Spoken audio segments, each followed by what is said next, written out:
디즈니 플러스의 첫 출격 작품 스타워즈 세계관을 계승하여 야심차게 제작한 꿀잼 드라마 더 만달로리안.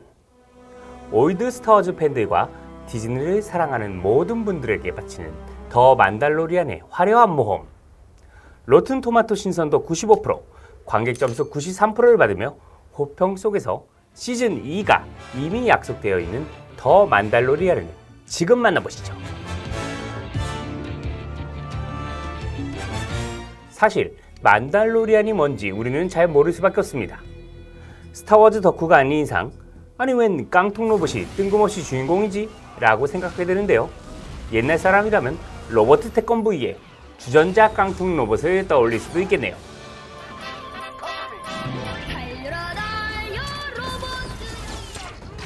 만달로리안은 개인적으로 매우 재밌게 시청한 드라마입니다. 스타워즈를 모르는 사람은 없을 텐데요. 비유를 하자면 스타워즈 시리즈에서 모험과 액션, 영웅의 이야기는 플러스하고 복잡한 배경과 신파, 극단적인 정의감, 세이버 칼싸움, 과도한 포스의 남음을 뺀 우주 대서사 서부극이라고 생각하시면 되겠습니다. 만달로리안이라는 캐릭터를 이해하기 위해서 간단하게 배경을 알아봅시다. 만달로리안은 스타워즈에 등장하는 사회 집단인데요. 타고난 전투 종족으로 은하계 내에서 유명하며 특유의 만달로리안 아머와 헬멧을 입고 등에 장착한 제트팩을 이용한 공중기동 전투가 특징입니다. 구공화국을 몰아붙이던 전성기에는 피의 만달로리안이라고 불리며 악명을 떨쳤으나 그 세력이 분열과 전쟁으로 약화되어 숫자가 많이 줄어들었죠.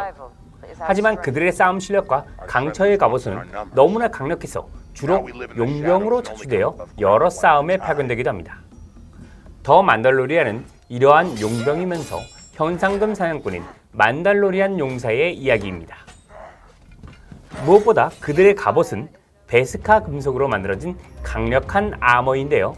일단 이 만달로리안의 갑옷을 카피해서 만든 것이 바로 클론 트루퍼 아머 그리고 스톤 트루퍼의 갑옷들입니다.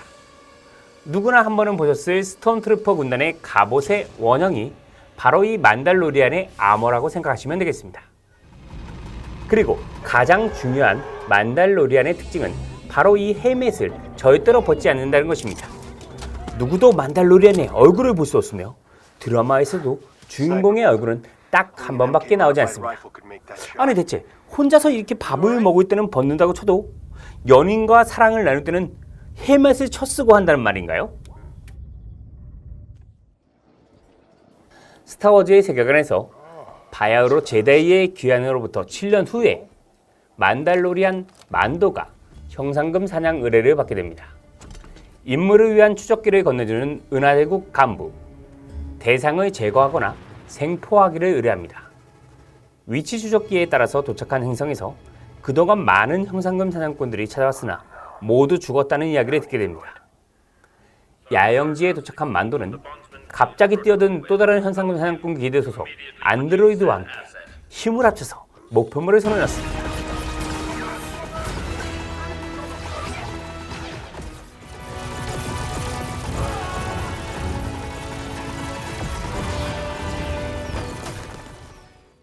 이 은하제국에서 생포하라고 의뢰한 목표는 놀랍게도 아기 요다였습니다.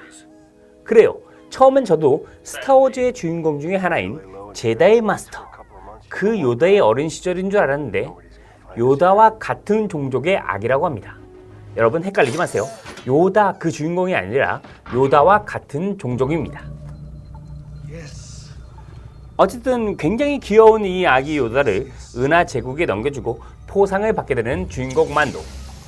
포상으로 받은 베스카 강철로 갑옷을 업그레이드하게 되는 만도.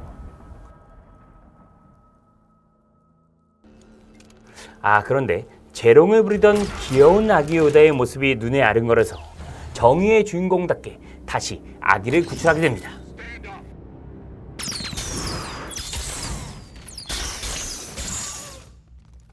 형상금 사냥꾼의 규칙을 깨버린 만도는 기드의 추적을 받게 되고 수세에 몰리게 됩니다. 그때 절체절명의 위기의 순간에 나타난 만달로리안 동료들.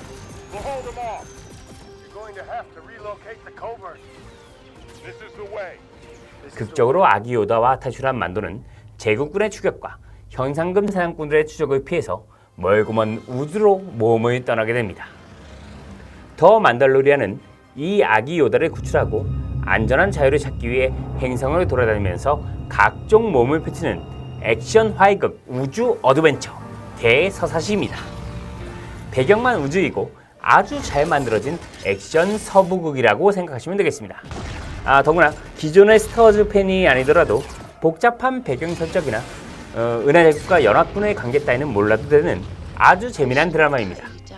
특히 한 편 한 편의 에피소드가 영화 같은 스토리와 스케일을 보여주지만 개인적으로 에피소드 4의 소르간 행성에서 작은 마을을 배경으로 벌어지는 이야기는 일품이라고 할 수 있겠습니다. 새우 양식으로 순박하게 살아가는 마을 사람들을 도와서 전투를 가르치고 침략자에 맞서 함께 싸워주는 모습은 마치 그 황야의 무법자 같은 정통 서부극을 떠올리게 만드는 재미를 주었습니다. 이 스타워즈의 포스 남발이 살짝 부담스러운 분들은 이 만달로리안은 기존 스타워즈 시리즈와 전혀 다른 모습을 보여주고 있으니 안심하시고 시청하시면 좋겠습니다. 이렇게 각 에피마다 행성, 우주선 전투 등 다양한 스케일의 이야기를 선사해주고 있어서 매우 즐거운데요.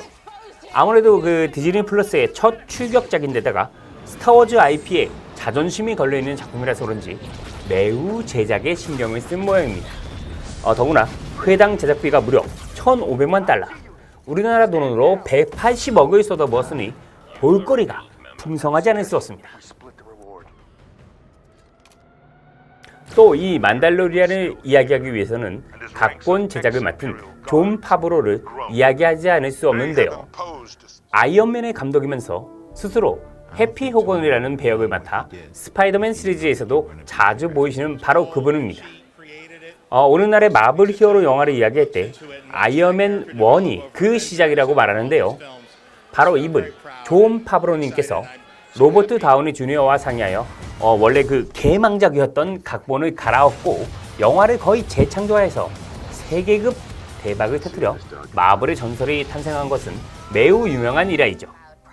제2의 조지 루카스라고 불리우면서 디즈니 레전드로도 선정되신 이 시대 최고의 감독인 존 파브로가 각본과 제작을 맡으셨으니 더 만달로리안이 얼마나 재밌는지 상상이 되시겠죠?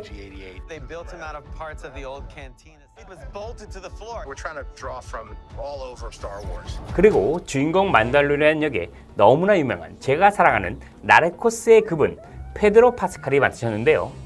만달로리안의 설정 자체가 혼자서 밥 먹을 때 외에는 헬멧을 벗지 않는다라는 원칙이라서 등장 내내 얼굴을 볼 수가 없는 것은 아이러니가 아닐 수 없습니다.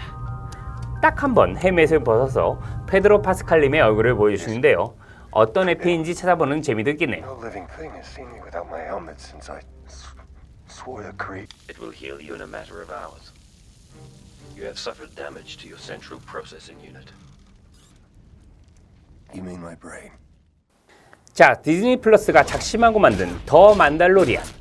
압도적인 제작비와 유명 제작진들이 만들어낸 블록버스터 못지않은 영화 같은 퀄리티의 드라마. 다가올 디즈니 플러스의 세계 정복의 포문을 여는 훌륭한 스타트였다고 생각됩니다. 더구나 스타워즈를 전혀 보지 않았더라도 누구나 즐길 수 있는 새로운 우주 서부극이라는 점에서 꼭 시청을 해보시길 권해드립니다. 지금 바이러스로 인해서 디즈니의 주가가 사상 최악으로 떨어졌는데요. 디즈니랜드가 문을 닫았다는 최악의 상황에서 한 줄기 희망이 있다면 그것은 바로 디즈니 플러스일 것입니다. 주가가 떨어진 지금이 바로 디즈니 주식을 사기에 너무나도 최적의 타이밍이 아닐 수 없겠죠? 디즈니 플러스에서 아직 공개되지는 않았지만 팔콘과 윈터 솔저, 토르의 악동 로키 등 마블 히어로 드라마도 차례대로 선보인다고 하니까 너무나 큰 기대가 됩니다. 자, 그럼 오늘도 재밌는 드라마와 영화와 함께 행복한 집콕 생활 되세요. 안녕!